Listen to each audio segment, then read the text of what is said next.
여러분 세례 요한하면 어떤 이미지가 떠오르십니까? 어렸을 때 교회 학교 애들 그림으로 이렇게 세례 요한 설교를 하는 걸 보면은 가죽띠를 이렇게 두른 그런 강한 이미지의 세례 요한을 떠올릴 것입니다. 어떤 사람은 메뚜기, 어떤 사람은 꿀, 그런 이미지들이 떠오르겠죠. 그리고 또 하나 떠오르는 이미지는 그런 강한 인상을 가지고 그렇게 금욕적인 삶을 살던 세례 요한이 광야에서 회개해라! 하나님의 나라가 가까이 왔다라고 외치는 그런 이미지가 아마 떠오를 수도 있을 겁니다. 세례 요한은 당시에는 정말 대단한 인물이었습니다.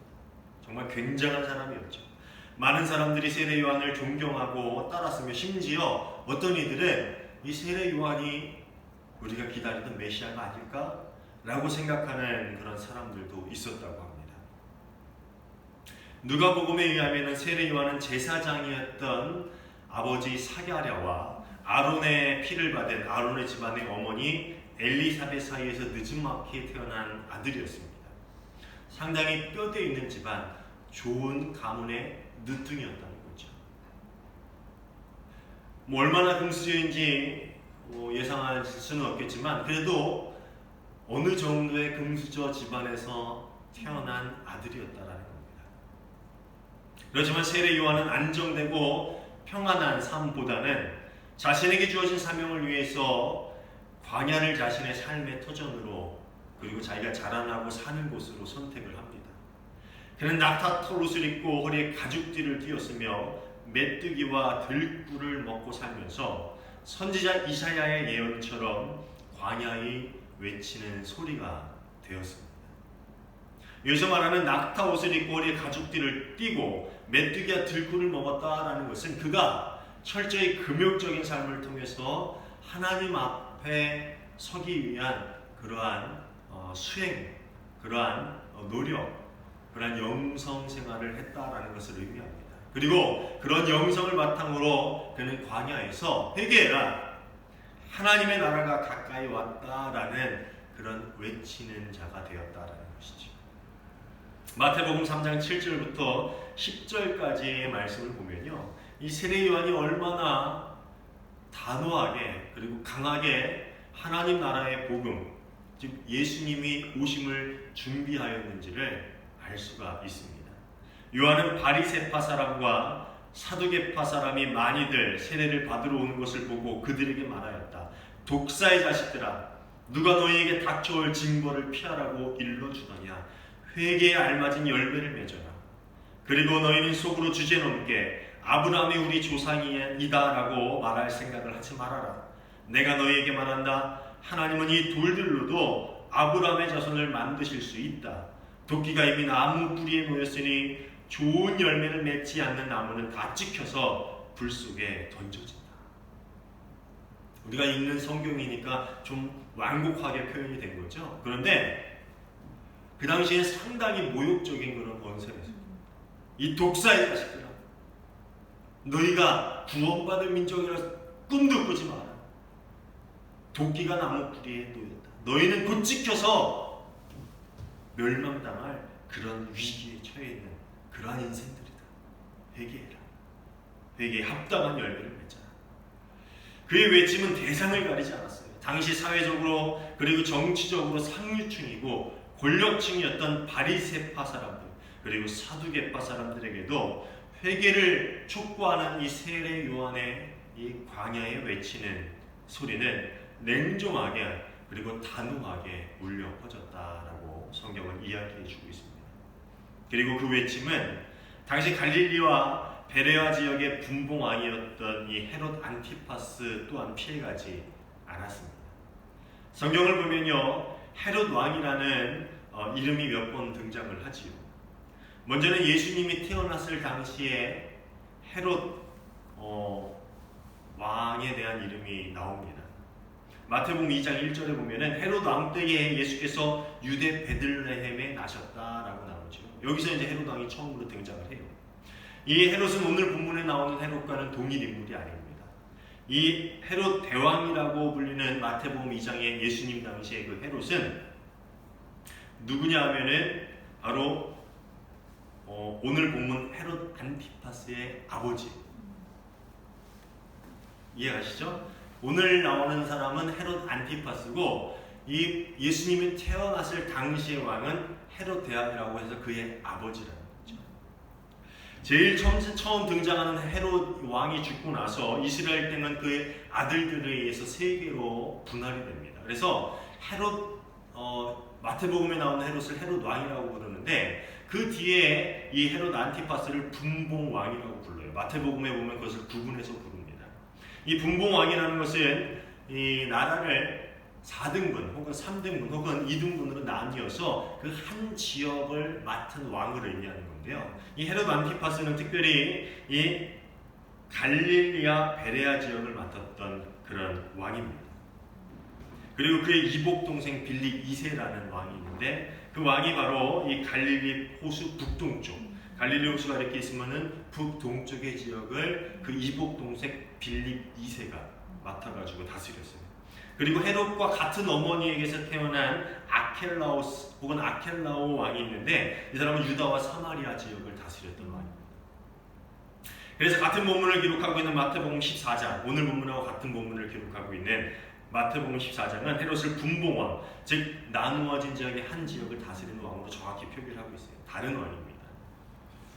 그리고 사도행전 12장에 또 등장하는 헤롯이 있는데요. 이 헤롯은 교회를 박해하고 야고보를 죽인 헤롯입니다. 근데 이 헤롯은 또 오늘 본문의 헤롯과는 달라요. 헤롯 아그리파 1세, 헤롯 대왕의 손자입니다. 손자예요. 근데 이 헤롯 안티파스 왕의 아들은 아니고요. 다른 아들에게서 나온 왕이에요. 좀 가게가 복잡한데 제가 위에 복사를 해놨어요. 여러분들이 유인물을 복사해놨는데 깜빡하고 안 갖고 내렸는데 나중에 성경을 보면서 한번 계보하고 비교해보면서 보시면 될 것 같아요. 그리고 사도행전 25장에 등장하는 바울에게 복음을 전해드는 왕이 있어요. 거기서는 아그리빠라고 표현이 되는데 헤롯 아그리빠 2세, 바로 아까 얘기했던 헤롯 아그리빠 1세의 아들입니다. 이렇게 성경에는 헤롯이라는 이름이 여러 등장을 하는데 서로 다른 인물이라는 거예요.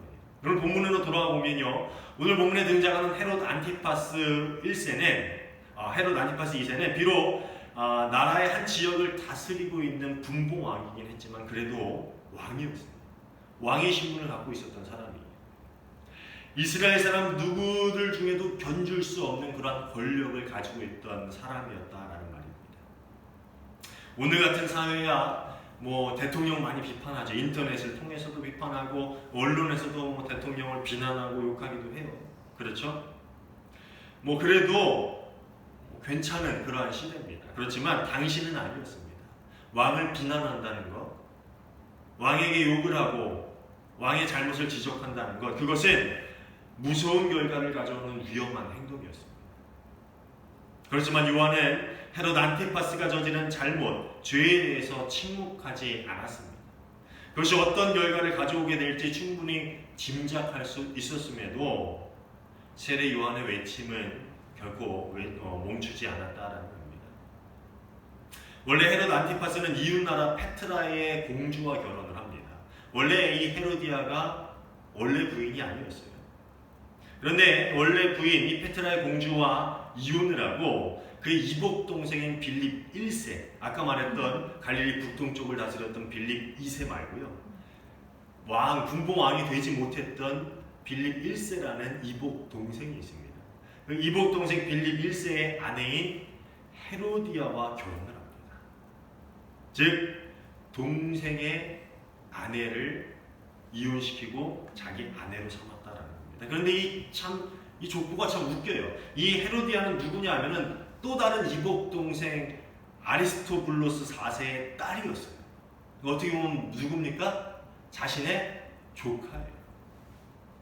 빌립 1세가 자신의 조카와 결혼한 것을 이혼하고 다시 자신의 아내로 삼았다라는 거죠. 여러분 얼핏 듣기에도 이 결혼이 옳은 결혼입니까? 옳지 않은 결혼이죠.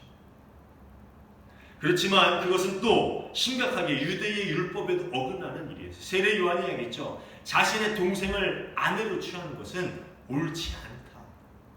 그것이 뭐 계보를 잇기 위해서, 족보를 잇기 위해서도 아니고 그저 단순히 어떤 이유에 의해서 이혼하고 자신의 아내로 동생의 아내를 취하는 것. 그것은 유대의 율법에도 심각하게 어긋나는 일이었다라는 겁니다.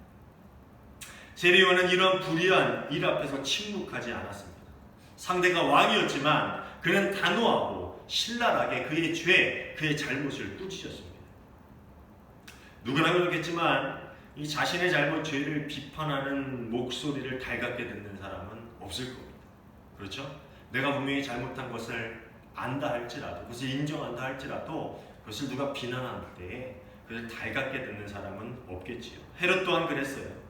당시 매우 영향력이 있었던 인물, 사람들이 따르고 존경했던 인물인 세례 요한에게 그런 비판의 목소리를 듣는다는 것은 아마도 더 불편하고 참기 힘든 그러한 일이었을 것입니다.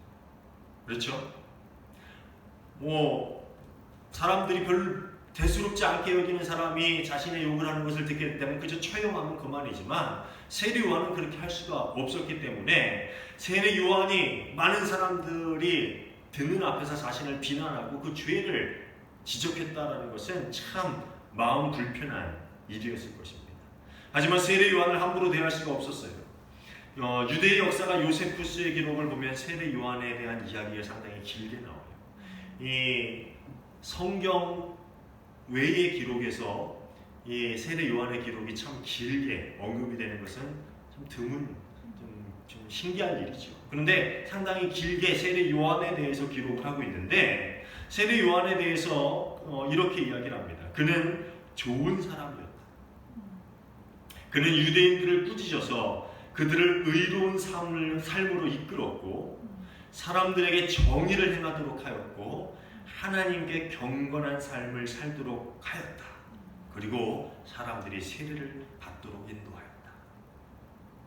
이 세례 요한에 대해서 유대인의 역사가 요세푸스가 그렇게 평가를 하고 있다. 좋은 사람이고 사람들을 꾸짖어서 의롭게 살고 하나님께 경건하게 살고 또 정의롭게 하나님의 정의를 행하며 살 수 있도록 이끌었던 인물이 바로 세례 요한이다. 역사에 등장할 정도로 역사의 기록에 등장할 정도로 이 세례 요한은 유명하고 사람들에게 인정받고 존경받는 그러한 사람이었습니다. 그리고 20절을 보면 헤롯 역시 이 세례 요한을 함부로 여기지 못했어요. 그는 이 세례 요한을 의롭고 거룩한 사람으로 여겼어요. 그도 인정했다라는 거죠. 그의 말이 틀리지 않는 걸 알고 그 때문에 번민을 하면서도 그 말을 달갑게 들을 수밖에 없었으니까 세례 요한은 헤롯에게 있어서 참 뱉을 수도 없고 그렇다고 삼킬 수도 없는 그러한 껄끄러운 존재였을 것입니다. 그런데 이 자신을 비판하는 그 결혼을 비판하는 이 세례 요한의 목소리를 헤롯보다는 그 헤로디아, 그의 아내인 헤로디아가 더욱더 못마땅하게 여긴 것으로 보여집니다. 본문 17절입니다. 헤롯은 요한을 잡아오게 하여서 옥에 가둔 일이 있었다. 그것은 자기 동생 빌립의 아내 헤로디아 때문에 일어난 일이었다. 지금 뭐예요? 그 얘기를 들었지만 헤롯은 감히 요한을 잡아서 옥에 가둘 생각을 할 수 없었어요. 왕인 자신을 비난했지만 그의 말이 옳았고 또 그가 사회적으로 존경을 받는 인물이었기 때문에 옥에 가둘 생각을 못했는데 옥에 가둔 일이 있었는데 그게 왜 그랬다고요? 자기 동생 빌립의 아내 헤로디아 때문에 그렇게 할 수밖에 없었다는 거죠. 이 메시지 성경은 이 부분을 참 재밌게 번역을 해요. 헤롯은 헤로디아의 잔소리에 못 이겨 요한의 체포를 명하고 그를 사슬에 채워 옥에 가두었다. 좀 생활적으로 보면 그럴듯한 얘기죠. 얼마나 들들 못 갔겠어요. 그렇게 우리를 비난하는 그 세례 요한을 보고만 있을 거예요. 빨리 잡아서 옥에 가둬요. 그 잔소리에 못 이겨서 결국 그런 일을 행하게 됐다는 거죠. 헤롯은 입장이 난처하게 되었습니다. 요한을 죽이라는 아내 헤로디아의 요구를 모른 척할 수가 없었어요. 그렇다고 해서 사람들이 두려워하고 존경하고 또 자신조차 선지자라고 여겼던 그 인물 요한을 함부로 죽일 수 없었습니다. 그래서 일단 세례 요한을 감옥에 가두는 것으로 그 일을 아마 끝내려 했을지도 모릅니다. 얼마 동안 가두었다 풀어주려 했을지도 모르지. 그런데 여자가 하늘 품으면 온유월에도 서리가 내린다라는 말 아시죠? 세례 요한을 옥에 가두는 것만으로도 이 헤로디아는 사형에 차지 않았던 것 같습니다. 결국 세례 요한은 헤로디아와 그녀의 딸의 계략에 의해서 그 생을 그 감옥에서 마감하게 됩니다. 오늘 본문의 이야기가 그 이야기를 하고 있죠. 그 뒤의 이야기들을 차마 말하기가 그래요. 우리가 알고 있었던 그 위대한 세례 요한, 예수님의 길을 예비하는 사람, 광야의 외치는 소리, 지배계층과 권력층을 향해 거침없이 독서를 내뱉었던 두려움 없었던 선지자, 사람들을 옳은 길로, 하나님의 거룩한 길로 인도하려 애썼고 힘썼고 평생 이 하나님이 주신 사명을 위해 자신의 모든 것을 그 금수저의 지위도 내려놓고 그 길을 광야에서 쓸쓸히 걸었던 사람. 예수님께서 여자가 낳은 사람 중에 세례자 요한보다 더 큰 인물이 없다라고 말씀하셨던 그는 그렇게 짧은 인생을 살다가 뜻하지 않은, 어찌 보면은 좀 허무하고 어이없는 그런 죽음을 맞이했다라는 것입니다. 저는 오늘 본문이 좀 다르게 결말을 맺었으면 좋겠다라는 생각을 개인적으로, 신앙적인 생각이 아니라 개인적인 생각으로 합니다. 왜냐하면 저는 해피엔딩을 좋아하기 때문에. 비록 요한은 죽었지만 정의가 승리하는 무엇인가, 그런 소식이 오늘 결말이었으면 어떨까라는 생각을 사실 오늘 말씀을 수없이 읽으면서 해봅니다. 사실 역사적으로 보면요, 이 헤롯 안티파스는 이 막장의 결혼으로 인해서 전쟁을 치러야만 됐어요. 그 역사적인 사실이에요. 왜냐하면 본처였던 파살리스의 아버지, 아까 페트라의 왕이었다 그랬죠. 이 아레타스 4세가 이 일 때문에 쳐들어옵니다. 결국 이것을 막기 위해 로마로부터 파병을 요청하게 되죠. 그리고 나중에 이런저런 일로 이 로마 황제의 갈리굴라에 의해서 좀 눈밖에 나게 돼요. 그래서 어떻게 되냐면은 다른 나라로 추방을 당하고요, 그 나라에서 비참하게 생을 마감하게 됩니다. 성경이 쓰여지기, 이 마가복음이 쓰여지기 이전에 있었던 일이에요. 그럼 마가복음이 이 일들을 써서 결국에는 하나님의 의로운 사람 요한을 죽였던 이 헤롯은 그렇게 생을 마감하게 됩니다. 근데 여러분 아까 요세푸스 얘기했죠? 요세푸스 이야기는 그렇게 결말을 맺습니다. 요세푸스는 그의 죽음을 의미하면서, 그의 죽음을 언급하면서 그것이 세례자 요한을 죽였기 때문에 그가 하나님으로부터 받는 벌이었다라고 이야기를 해요. 근데 성경은 왜 그렇게 하지 않았을까요? 한 의롭고 거룩한 사람의 죽음, 정의를 외쳤지만 그로 인해 죽게 되는 아이러니한 결말만을 우리에게 전해줍니다. 왜 그럴까요?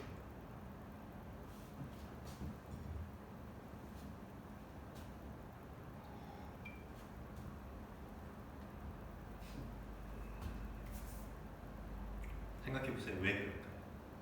예전에 인터넷에서 한 기사를 봤는데 내부 고발자 보호법이라는 것에 대한 기사였습니다. 아세요? 내부 고발자 보호법.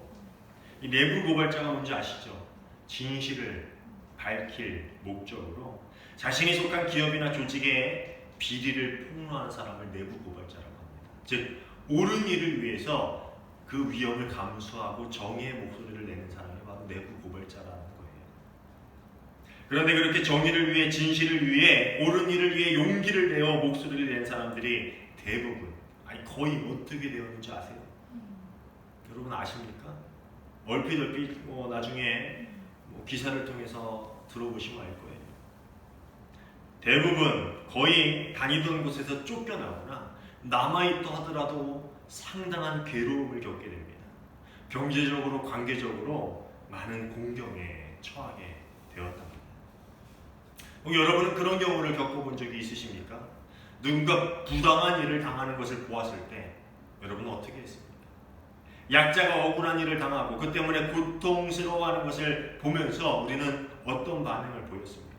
강자의 횡포, 권력가들, 흔히 갑이라고 불리는 이들의 불의를 보면서 그 불의 앞에서 우리는 어떤 행동을 취했습니까?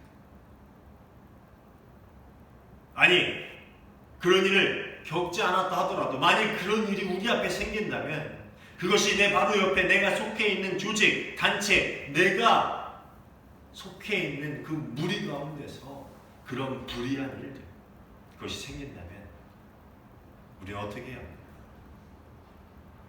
물론 이것은 내 의견에 맞지 않고 내 생각에 다르다고 해서 내가 비난하는 그러한 일들을 얘기하는 건 아니에요. 누가 봐도 그것은 불의, 하나님이 원치 않는 일, 하나님의 말씀에 어긋나는 일.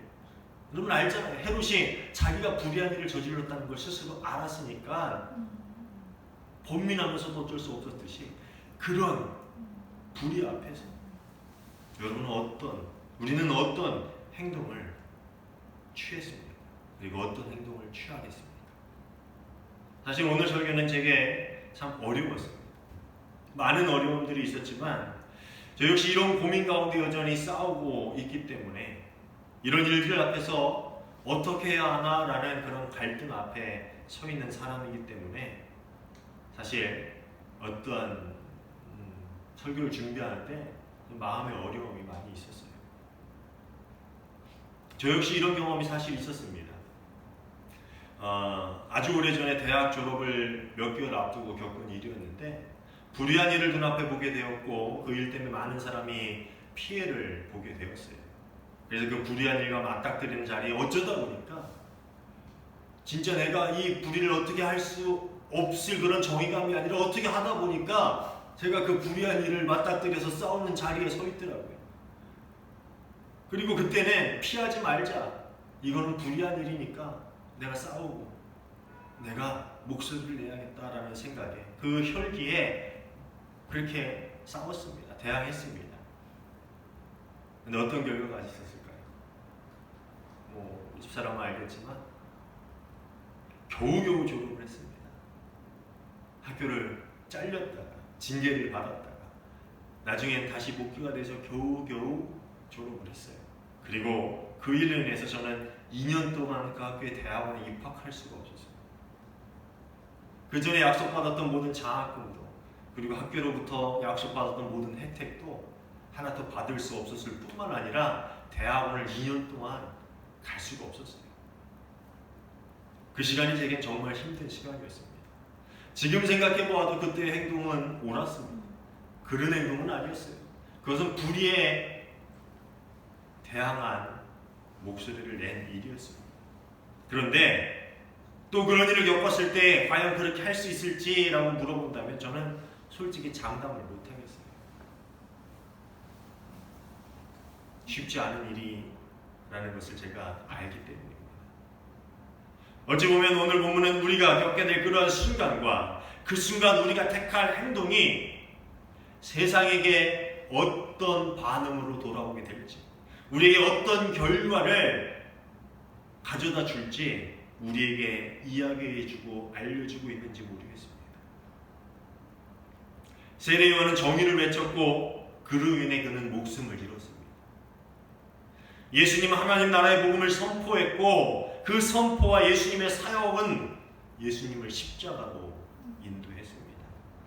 예수님의 제자들은 예수 그리스도의 복음을 전했고 구원을 외쳤고 많은 사람에게 하나님 나라의 일들을 선포했지만 그로 인해서 그들은 하나씩 사형장의 이슬로 사라져 갔습니다. 하나님의 거룩한 길, 하나님의 정의, 하나님의 나라의 삶을 사는 것, 그리고 그것을 모든 세상에 당당하게 선포하고 외치는 것. 광야에 외치는 소리라는 것은 어쩌고는 그것을 잘 표현한 말일지도 모릅니다. 세례인의 요한이 했던 것, 예수님이 했던 것, 그 모두가 광야에 외치는 소리였습니다. 그를 도와준 그 어떤 것도 없는 그 자리에서 쓸쓸히 그렇게 하나님 나라의 복음과 정의를 외치는 것, 광야에 외치는 소리이죠.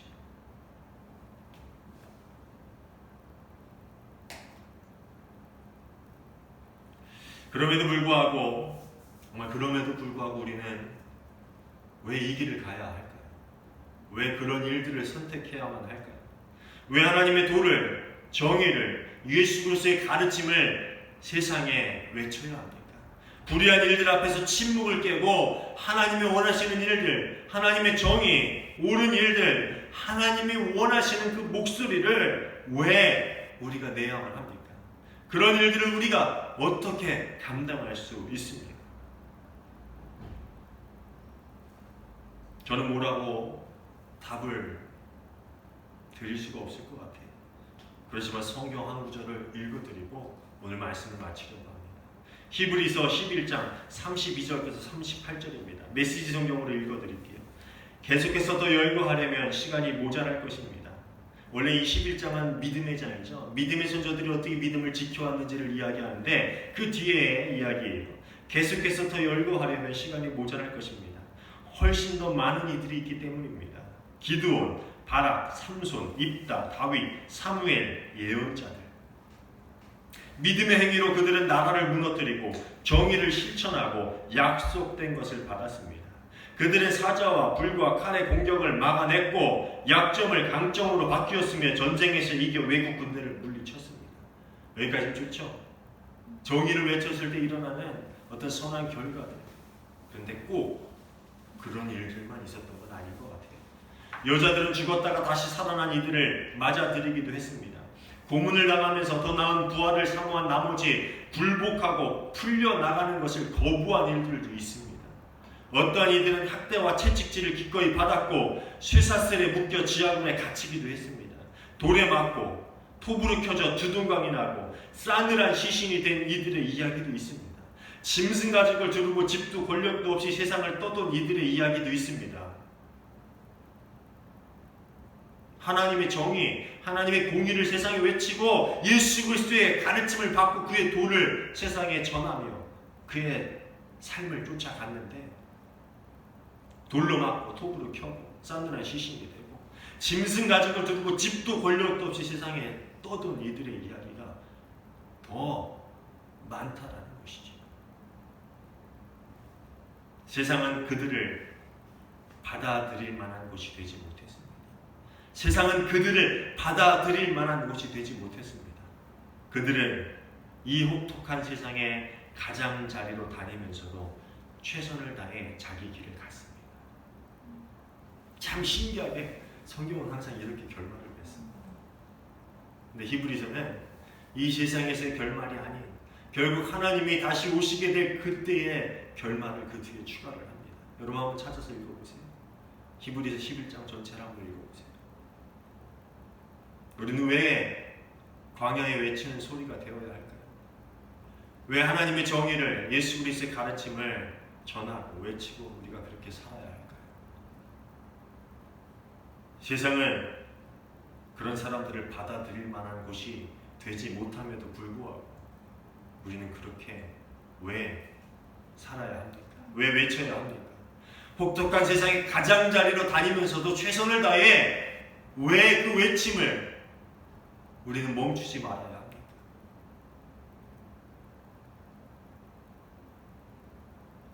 기도하겠습니다.